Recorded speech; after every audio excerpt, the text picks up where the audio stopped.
Et on se retrouve dans la chronique de Macalou, celle où on répète les faits comme un perroquet, pendant qu'il y en a un qui les nie. Aujourd'hui, on parle d'un maître en la matière, Nicolas Sarkozy. L'homme qui a passé sa vie à lancer des punchlines contre ce qu'il nommait les racailles, et qui les reçoit à présent en pleine poire. La même règle, la même mesure pour tout le monde. Nicolas Sarkozy, du Karcher au barreau. En 2005, il lançait « La racaille, on va la nettoyer au Karcher ». Le terme « nettoyer au Karcher » est un terme qui s'impose. Waouh, un homme de poigne qui mettait déjà le décor en place. Les gens qui réussissent, c'est les gens qui ne sont rien. Cette punchline, c'était son slogan, son style. Un homme grand, du moins qu'il pensait. Et en 2025, le Karcher, il s'en prend un en pleine tronche. Nicolas Sarkozy, c'est l'homme qui a réussi. Neuilly, l'Élysée et puis le tribunal. Un parcours presque classique pour un président pas comme les autres. Il nous promettait la rupture et la fête. Oui, mais avec la loi. La moralisation, il l'a promise.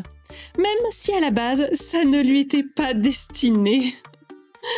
Ses mots, c'était « travailler plus pour gagner plus ». En parallèle, sa règle personnelle, c'était « corrompre plus pour gagner plus ». Quelle indignité. La France ne peut pas être un pays où on triche, disait-il. Mais ça, c'était pas pour lui. Le verdict ? En 2021, un an ferme pour l'affaire Bismuth. Un an ferme pour Big Malion. Aménagé, bien sûr, parce que bon, un président, c'est pas un citoyen comme les autres. Hein. Résultat, les privilèges, ça donne des idées. Aux voyous, ça donne des ailes. Et donc, à Sarkozy, ça donne l'impression d'être au-dessus des lois. En 2025, l'affaire libyenne, 5 ans ferme. Oui, ferme. Pas de sursis. Pas de bracelet. Pas de pitié. Cette fois, même un ex-président a des limites. Et la justice, elle les lui rappelle. En prison. Un dernier mot, monsieur Sarkozy ? Je ne me souviens plus. Sa nouvelle devise. Notre réponse ?